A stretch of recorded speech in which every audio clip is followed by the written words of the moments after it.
Around 300,000 years ago, the first anatomically modern humans emerged in Africa. They lived in harsh, natural environments, facing predators, natural disasters, hunger, cold, and death. In such circumstances, no organized religion, concept of divinity, or structured belief system existed. Yet, archaeological evidence reveals something crucial. Abstract thinking and ideas of a metaphysical world were beginning to take shape. Excavation sites have documented intentional burial practices. Bodies were carefully placed in rock crevices or shallow pits, accompanied by stone tools, bead ornaments, or traces of mineral pigments like red ochre. This is evidence that the dead were not treated as mere biological waste, but were handled with more complex conceptual thinking. Placing objects with the deceased had no practical function. It was symbolic. This suggests Homo sapiens may have believed that existence did not end when the body ceased to function, an assumption unseen in any other primate species. Beyond burials, caves across Africa, Europe, and Southeast Asia contain handprints, abstract drawings, and repeating motifs dating back tens of thousands of years. These served no hunting or survival purpose. They were symbolic actions, expressions of an effort to communicate or mark presence through intangible forms. The birth of symbols marked a major milestone in cognitive evolution. It enabled humans to assign meaning to things that were not physically present and to organize behavior around ideas. Neuroscientific studies suggest Homo sapiens of this era had brain structures capable of imagination, symbolic association, and non-visual concept formation. The brain didn't just react to reality, it created a second reality, one filled with assumptions, spirits, and imagined order. When confronted with phenomena like thunder, drought, or death, prehistoric humans lacked data for rational explanations. Instead, they began attributing invisible causes, some kind of force, behind the visible world. Though specific deities had not yet appeared, this behavior laid the groundwork for metaphysical causality. Every event must have a reason, even if the reason is unobservable. These behaviors were not universal, but groups that practiced symbolic burial or left early symbolic markings often displayed higher levels of social organization. This reveals a link between metaphysical thought and community structure. Assigning meaning to death, marking one's presence on stone, and preserving images across time all point to a turning point. Humans were moving from reflex to reflection, from direct observation to symbolic modeling of reality. This was a prerequisite for the emergence of language, art, law, and religion. Symbolistic thinking didn't emerge alongside organized belief, but it was the indispensable foundation for later belief systems. On an evolutionary level, this was the critical distinction between Homo sapiens and earlier humans like Homo erectus or Homo habilis. Though they used tools and hunted in groups, those earlier species left no clear evidence of symbolic or ritual behavior. The emergence of symbolic behavior marked a cognitive leap. From that point on, humans began living not just in the physical world, but in a second, invisible world that shaped how they thought, acted, and organized life. Religious belief, in the modern sense, had not yet appeared, but its seed, the connection between the visible and invisible, had begun to take root. From then on, Homo sapiens were not merely tool makers, but beings capable of believing in what had never been seen. Part 2. Symbolic thinking. The leap of consciousness.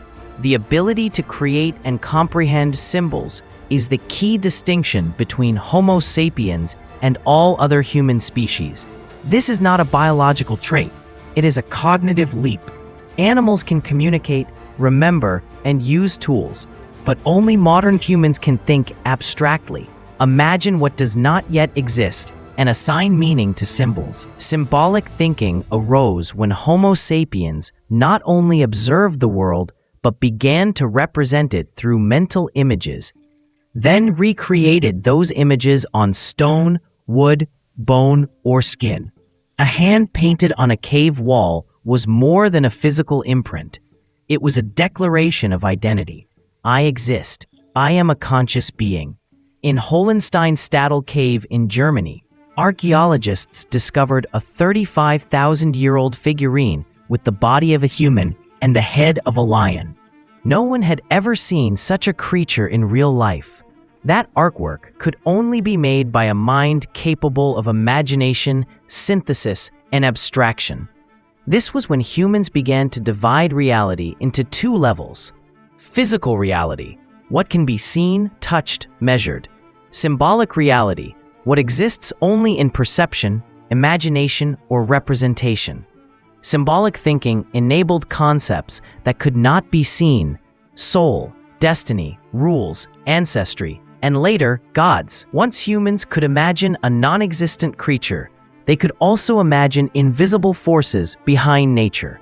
Lightning was no longer just atmospheric electricity, it was fury. Floods were not just water, they were punishment. Death was no longer an end, it was a passage. Primitive artistic behavior, drawing, carving, stacking stones, was not mere decoration.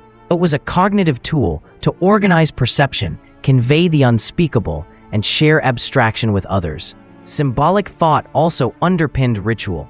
A ritual is not a performance. It's a mechanism to turn invisible ideas into tangible actions. Applying red pigment to the dead was not merely aesthetic. It was a declaration.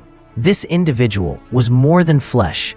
They had meaning beyond the material. Neurologically, the prefrontal cortex in Homo sapiens played a central role in integrating sensation, memory, and simulation.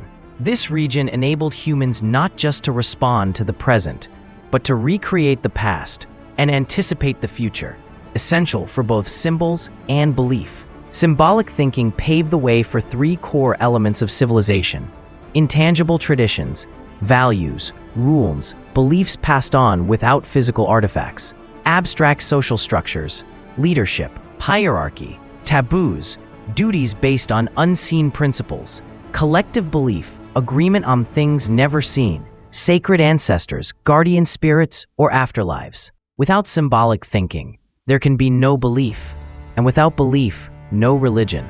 Symbolic cognition is an evolutionary tool. It allowed Homo sapiens not just to survive the world, but to build one within their minds. And from that inner world, all later belief systems emerged. Part 3. Rituals of the living for the dead. Archaeological evidence shows that ritual behavior toward the dead began very early in human history. At the Rising Star Cave System in South Africa, excavations since 2013 revealed intentional burials by Homo naledi, a human species that lived around 300,000 years ago. Human bones were found deep within the cave, in protected areas with no signs of scavenger activity or water transport. The most plausible explanation: bodies were deliberately placed and arranged, an act of intentional burial. This is especially noteworthy because Homo naledi had a brain only about 1/3 the size of Homo sapiens. Yet burial behavior suggests they had developed some consciousness of death beyond basic survival instinct. In Europe, France's La Chapelle aux Saints cave provides clear evidence of a Neanderthal grave.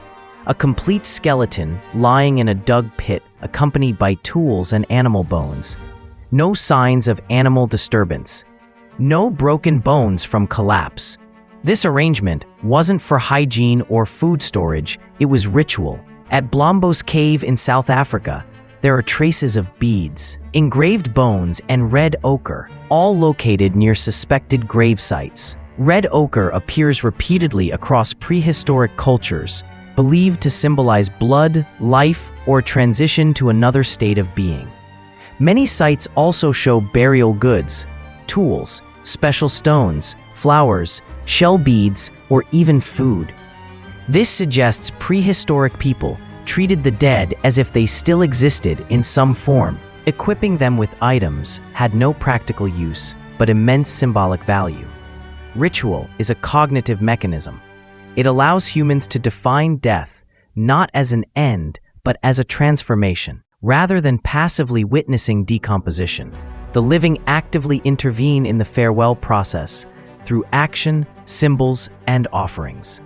Anthropologically, this marks the rise of metaphysical thought. When a community organizes a burial, they are not merely managing a corpse, they are processing loss at an ideological level.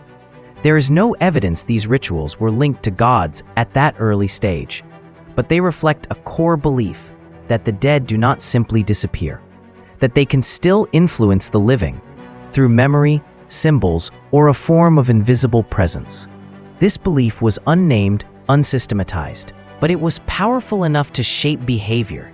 It explains why the dead remained present in graves, memorials, and farewell ceremonies. Such thinking created a social order based on memory and continuity. Wherever ritual burial appears, tradition begins to form. And wherever tradition exists, there is the potential to preserve group identity across generations. Rituals for the dead were among the first structures linking individual memory to communal consciousness. They helped stabilize emotion, strengthen social bonds, and create a value system beyond immediate material need. Part 4. When nature became spirit. To prehistoric Homo sapiens, nature was a forceful and unpredictable system. Thunderstorms, floods, whirlwinds, volcanoes, none of these could be explained with the knowledge of the time. But they had clear physical impacts, destroying habitats, causing injury, altering landscapes. Lacking scientific tools or models, early humans responded to these phenomena with a different kind of thought, personification. Instead of simply observing nature, they began attributing will, emotion, and intention to it. This was the shift from physical to symbolic thinking. Wind was no longer air movement, it was a sign of ancestral spirits. Fire wasn't just combustion, it was the eye of a watching entity. The sun wasn't only a light source, it symbolized a power watching over humanity. This thinking wasn't rooted in confusion, but in psychological need for control. By assigning intention to natural events, people built a mental model of spiritual causality. If nature had will, then human actions could influence it through rituals, offerings, or avoidance of taboos. Many prehistoric cultures left evidence of symbolizing natural forces. Gravettian stone figurines in Europe depict human-animal hybrids, not fantasy, but symbols of hybrid forces, part natural, part conscious. These symbolic systems allowed for the development of ritual drama, in which individuals transformed into nature spirits through masks, movements, vocalizations, and expressions. Archaeological evidence from the Aurignacian and Gravettian periods shows widespread use of masks, bone decorations, fur, and bark used in ceremonial contexts. These acts served no economic or survival function. They were ritualistic. They were performed in communal settings, with repeated sequences aiming to engage with invisible entities. From this, a new social role emerged: the ritual practitioner. Not the strongest in body, but the most capable in memorizing symbols, directing ceremonies, and conveying metaphysical meaning. They became intermediaries between two realms: the tangible, earth, fire, water, trees, and the symbolic, spirits, ancestral will, invisible forces. This role brought influence, not property, but power over group behavior. In a hunter-gatherer society, those who communicated with the invisible were listened to, believed, and entrusted with collective responsibility. This was the embryonic foundation of social structures based on symbols and rituals, the precursors to religious institutions. The formation of collective belief in natural symbols was a global phenomenon. Despite variations in detail, early societies across Africa, Europe, and Asia all show rituals connected to the sun, moon, fire, water, and weather. This suggests symbolic thought merged with nature was not random. It was a universal human cognitive pattern. There's no evidence belief in a spiritualized nature appeared suddenly. It accumulated over millennia through observation, repetition, and oral memory. But over time, this belief shifted from a feeling to a framework that shaped collective behavior. Nature, once just an environment, became a being with spirit in human consciousness. And from that moment, humans didn't just live in nature, they lived with it as a force in dialogue. This marked a turning point in spiritual evolution, when the material world was no longer seen only as material, but as a system of meaning, value, and invisible connections. Part 5. A living legacy. We still believe. Religious thinking didn't stop in prehistory. It continued to evolve, spread, and shape the entire cultural structure of modern society. From early symbolic acts, ritual burials, or cave art, humans gradually built more complex belief systems. The rise of agriculture, cities, and states came with the birth of organized religion. Myths were recorded, doctrines taught, and worship systems standardized. But at the heart of every religion, whether polytheistic or monotheistic, ancient or modern, lies the same cognitive mechanism formed hundreds of thousands of years ago: belief in what cannot be seen, the desire to connect human life with a metaphysical realm. Even today, people perform acts that echo prehistoric belief, sending prayers to the sky, honoring the dead, attributing deep meaning to random events. The forms may have changed, digitized, globalized, institutionalized, but the psychological and social functions remain. Belief is a tool to cope with uncertainty, guide behavior, and maintain social connection. In many cases, modern rituals resemble prehistoric ones, placing a hand over the heart in remembrance, lighting candles in the dark, calling out to the dead, and believing they still exist in some way. These are not random repetitions. They reflect a continuous flow of thought across human history. From an anthropological view, belief is not a sign of cognitive weakness. On the contrary, it's an evolutionary structure that helped humans survive in unpredictable environments. Thanks to belief, people could cooperate on massive scales beyond kinship and direct exchange. Symbolic thinking and belief made it possible to form the concept of a shared we, one that includes people beyond time and space. It created collective identity, a foundational condition for developing culture, law, and political systems. Modern psychology also shows belief in greater meaning affects mental health, trauma recovery, and life satisfaction. Even non-religious individuals tend to assign meaning to events and seek connection beyond themselves. Science cannot replace the spiritual need because they serve different cognitive functions. One explains the world through empirical methods. The other helps humans live with the world through meaning. These two lines of thought coexist and have done so throughout human development. What matters is understanding. Belief is not a mistake, but the result of cognitive evolution. It began when Homo sapiens lived in caves, when they first questioned the darkness and believed something might be listening. From the act of scattering red ochre over the dead at Blombos to prayers in modern churches, from handprints on El Castillo's stone walls to today's funeral rites, that evolutionary chain has never broken. The greatest legacy of prehistory is not stone tools or fire, but the ability to believe in what has never been seen and to act based on that belief. So when a child places their hand on their heart and asks, "Where is Grandpa now?" or when an adult looks to the sky and quietly hopes for something, they're not doing anything new. They are continuing an ancient instinct shaped hundreds of thousands of years ago to connect the present with the unseen. Belief, in the end, is how humans expanded their world beyond biology.